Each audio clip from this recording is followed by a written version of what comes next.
ৰাম ৰাম বন্ধু বান্ধৱসকল, মোৰ চেনেলত চাই আছে আৰু ছাবস্ক্ৰাইব কৰিবলৈ নাপাহৰিব, লাইক এটা দিবলৈ নাপাহৰিব। ৰামায়ণৰ কথা। দশৰথৰ বৰ ডাঙৰ এখন ফুলনি বাৰী আছিলে। তেওঁ ত্ৰিফল বন বুলি কয়, এখন ত্ৰিফল বন বুলি কয়। ত্ৰিফল গছ গছনি নদ নদীবোৰ চবে ভৰা হৈ আছিলে। তেওঁ তাত খন্তেক হ'লেও তেওঁ বাৰীত এখন কৈ ফুৰিবলৈ আহে, চিকাৰ কৰিবলৈ আহে, মৃগয়া মাৰিবলৈ আহে। তেতিয়া এনেকৈ এদিন আহোঁতে আহিছে, তেওঁ ঘূৰি ফুৰিছে। তেওঁ এতিয়া শ্ৰৱণ কুমাৰে মাকো অন্ধ বাপেকো অন্ধ, তেওঁ মুনিহালক লৈ ফুৰে। বজাৰ সমাৰ কৰিবলৈ যাওঁতেও তেওঁক লৈ ফুৰে। যেতিয়া পানী খাবলৈও পানী বুলি কোনো দুটা নাই, দুটা অন্ধৰ যেতিয়া যিনি যায় তেওঁক লৈ ফুৰে। তেনেকুৱা হৈছিলে। তেওঁ কি এদিন দশৰথৰ ফুলনিৰ বাৰীলৈকে আহিলে। দশৰথৰ ফুলনিৰ বাৰীত সোমালে। দশৰথৰ ফুলনিৰ বাৰীত সোমোৱাৰ লগে লগে দশৰথৰ অন্ধমুনিহালৰ পিয়াহ লাগিলে। পিয়াহ লগাৰ পাছত ক'লে, কি বোপাই, মোক পানী পিয়াহ লাগিছে বুলি কোৱাৰ লগত বাপেকে কোৱাৰ লগে লগে পানী পিয়াহ আনিবলৈ যাওঁতে ঠিক পানী গংটো লওঁতে লৈ পিনি পানী আনিবলৈ কৈছোঁ। পানী ভৰাবলৈ কাৰোবাৰ কৰোঁতে এটা হুৰকৈ শব্দ এটা ওলালে। তেতিয়া দশৰথে দূৰৰ পৰা শুনিছে শব্দবিধি, জানে যেতিয়া দূৰৰ পৰা শব্দ শুনি কিনি পহুৱে পানী খাইছে বুলি কিছু আগ ল'লে। লৈ কিনি কোনো সন্ধান নাপাই পিনি দিলে নহয় অস্ত্ৰপাত এৰি। তেতিয়া অস্ত্ৰপাত এৰি দিয়াৰ লগে লগে শ্ৰৱণ কুমাৰ গাত লাগিলেহি। শ্ৰৱণ কুমাৰ মৃত্যু হ'ল। শ্ৰৱণ কুমাৰ মৃত্যু হোৱাৰ পাছত কাষ চাপি আহিলে দশৰথে। চাপি আহিলে কি হ'ল কি নহ'ল বুলি সেই যে মানুহ শ্ৰৱণ কুমাৰ। তেতিয়া কি কৰি উপায় নাই, তোমাৰ মা দেউতা ক'ত আছে, ক'ত কি কথা সুধিলে। সোধাৰ পাছত সুধিলে বোলে তোমাৰ ত্ৰিফল বনতে আছে, মোৰ আই পিতাই মোক তালৈকে লৈ গ'ল। এনে বুলি সেইবোৰ কোৱাত মাত ক'বলৈ পাৰিছে আৰু। তেনে কৰি লৈ আনিলে। আনি পিনি এই আনোতেই এই বিলখিনি মই কথা দুটামান ক'ব লাগিব। কোৱাৰ লগে লগে মই টোকাইখন যেতিয়া ল'ব লাগিব, সেই টোকাইখন লওঁ। তাত এটা সুৰসংখ্যা এটা মই দিবলৈ বিচাৰিছোঁ। তেতিয়া কেনেকৈ গাইছিলে একান্ত মনে শুনিব আপোনালোকে। মোৰ চেনেলত যদি চাই আছে, লাইক এটা কৰিব, ছাবস্ক্ৰাইব কৰিবলৈ নাপাহৰিব।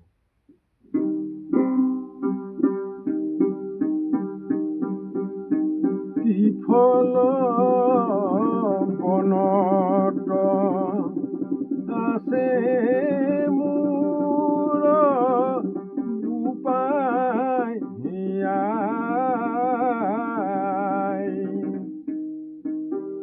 পানী পানী বুলি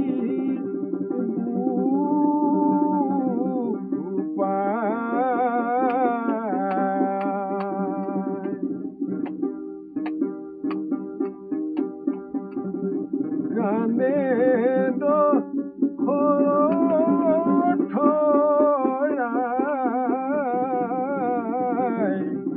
দিনু মুনিলৈ যায়।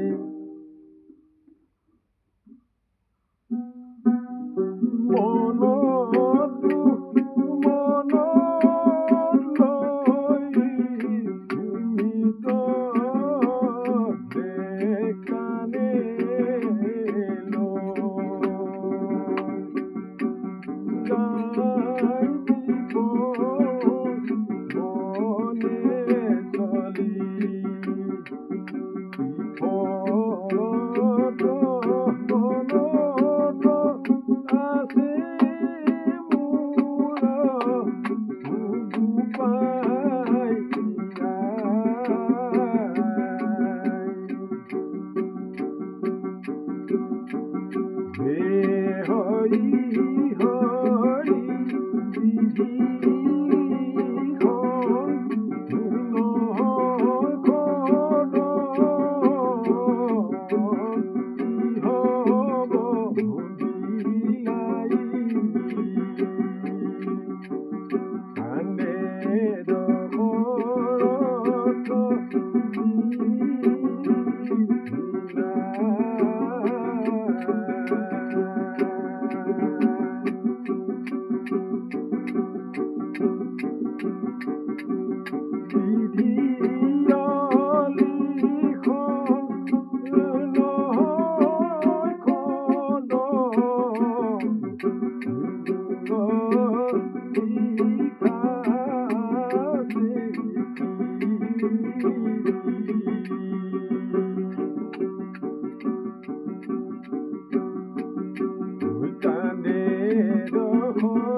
এয়া হ'ল কথাটো। এতিয়া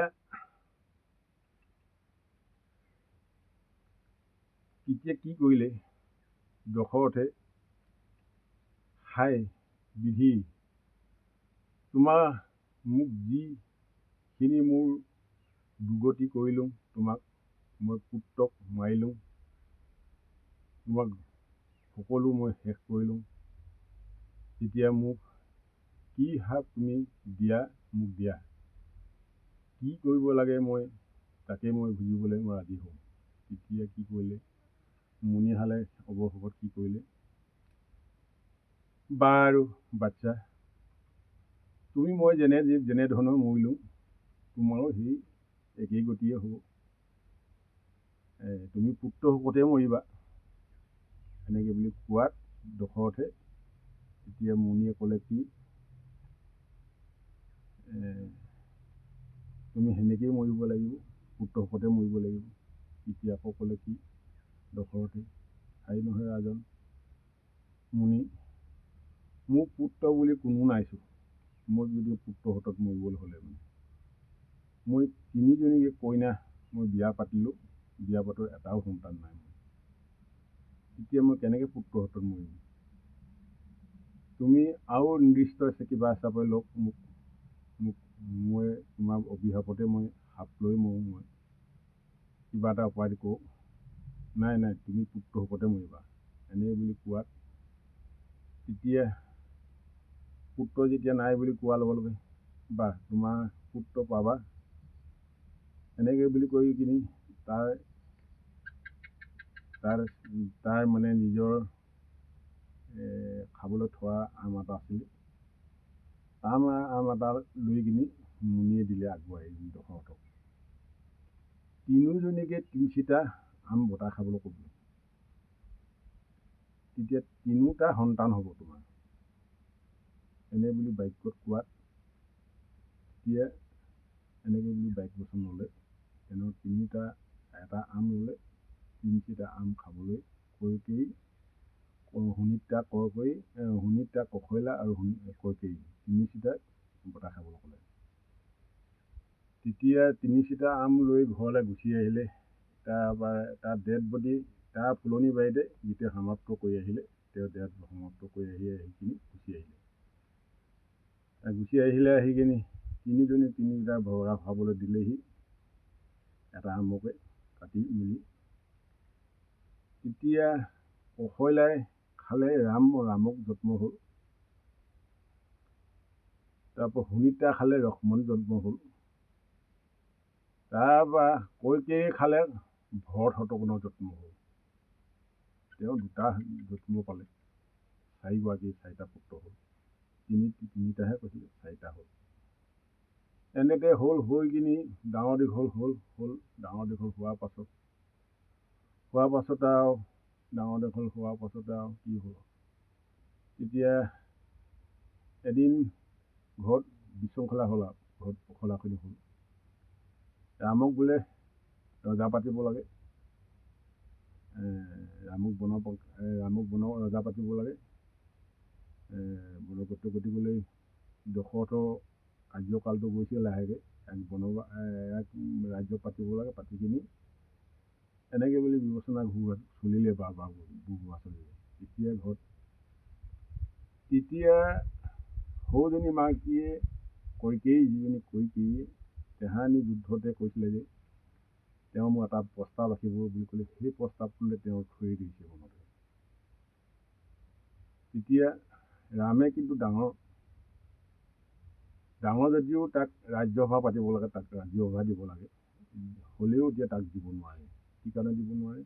তাহানি কইকেয়ীও এই যুদ্ধত পৰাজিত কৰি কিনি আহি কিনি তাক বিয়া প্ৰস্তাৱ দাঙি ধৰিলে। সেই কথাটোলৈ ৰাখি কিনি তেতিয়া কইকেয়ীয়ে এটা প্ৰস্তাৱ দিলে, মোৰ ল'ৰাহে মই ৰজা পাতিব লাগিব।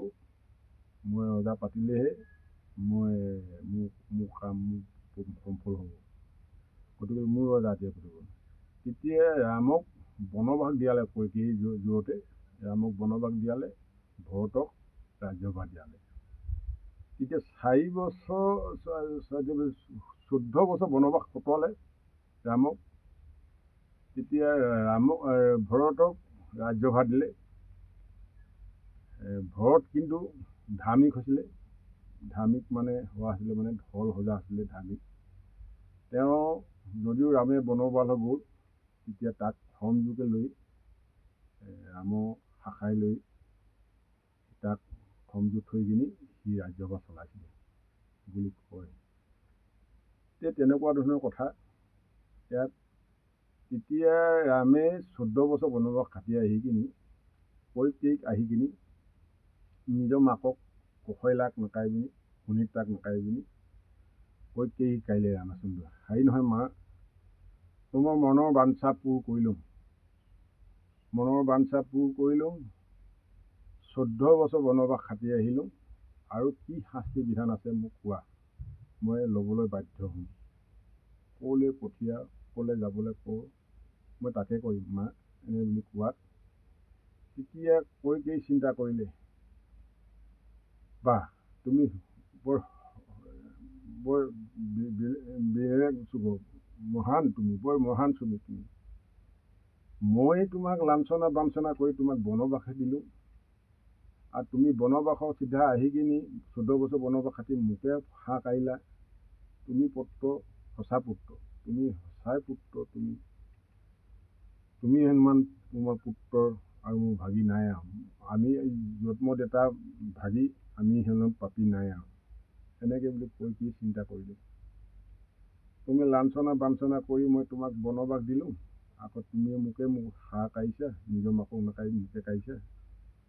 গতিকে ৰামক ক'লে তেতিয়া কি, বাৰু ৰাম, তুমি অযোধ্যাত তুমি ৰামেই হৈ থাকিব পাবা, তুমি ৰাজ্যভাৰ তুমিয়ে চলাব পাবা। কিন্তু এতিয়া হ'ল কথাটো কি হ'ল, এই বেলাটোত তোমাক মই মলপ্ৰলোচন কৰিবৰ কাৰণে, মোৰ মলখোলোচা কৰিবৰ কাৰণে মই এই যুগত মই পাপ ক্ষয় কৰিব নোৱাৰোঁ।